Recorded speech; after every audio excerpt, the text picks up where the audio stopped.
Hi everyone, it's Etharal here for EGN. So today I'm going to be looking back at Mount & Blade Warband and asking, is it still worth playing?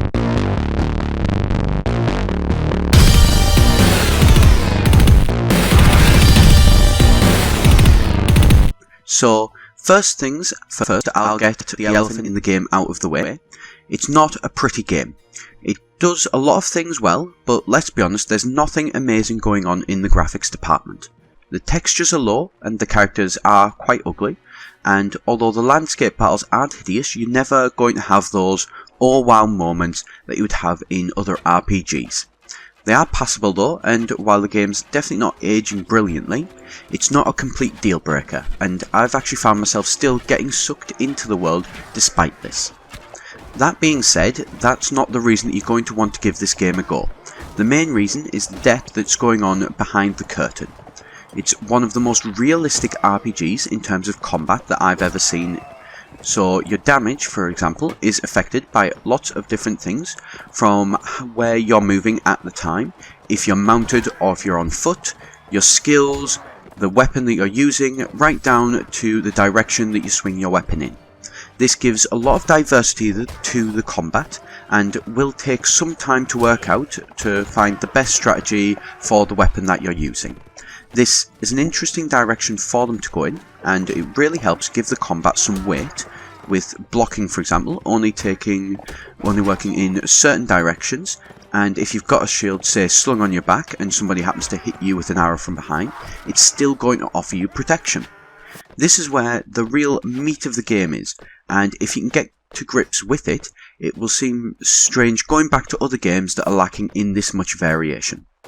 One thing with the combat as well that I do really appreciate is that the complete lack of magic of any kind. So you're not going to be carrying around hundreds of healing potions and just keep swinging away in the thick of combat. Certainly at the beginning you're going to have to think carefully about when to fight or when to flee and watch your health a lot more closely. This is a more mature way of doing things, as I feel that the game trusts you to act more like how somebody would do in one of these battles thousands of years ago. Now, in terms of the story, there's some interesting stuff going on here.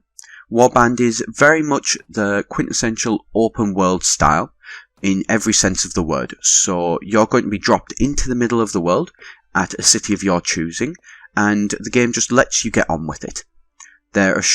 There's a short quest at the beginning where you'll get a chance to try out some of the mechanics of fighting and raising troops, but it's nothing spectacular. It just very much gives you the bare bones, what you can do at the very basic level. The game expects you to set your own goals. So from there, you can become a merchant caravan, you can become a noble trying to rule your own kingdom, marrying into the ruling classes. There's a lot of different options here that the game doesn't ever tell you about unless you go and find it. Again, this is something that's not going to hold your hand while you're playing through it, but the basics boil down to two things. You need to do quests for people to get them to like you more, so that then in turn they're willing to do things for you. And you need to win fights to build your renown so that you're more recognised throughout the world. As you're going through this, there is a character sheet that you can develop and steadily improve your character. It's a nice touch to see your fighting and your skills steadily improving. This happens slowly and feels more like natural improvement, despite that it is a point-based system. So to start with, you won't notice much effect, and then one day you'll look back on it and realise just how far that you have improved, such as when you notice your people are dying a lot less as you're saving them with your surgery skill.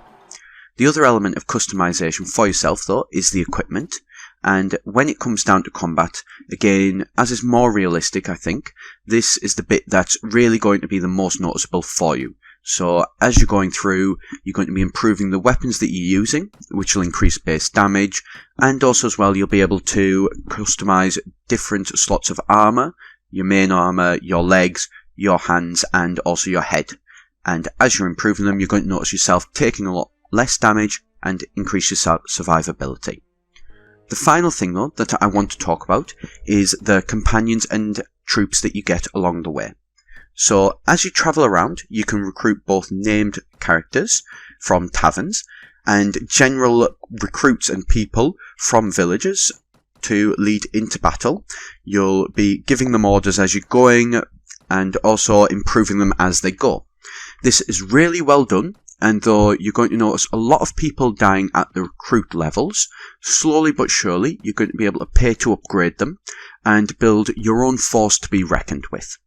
Which, when that happens and you start seeing enemies fleeing before you, well, there's a certain joy in that you can't deny. This is only a few of the things in this game, as there's a load more and I don't have time to go into all of it, but if you can get over the graphics and the steep learning curve, then there's so much that you can get from this game that'll make it well worth every penny you spend on it. I've got hundreds of hours on this game, and I can tell you I'm still learning new things and having interesting experiences with it even now. So that's all from me today. I hope you enjoyed the video, and as always, please like and subscribe. I'm putting videos out every week and have lots of plans in the works for other videos coming up that'll be worth checking out.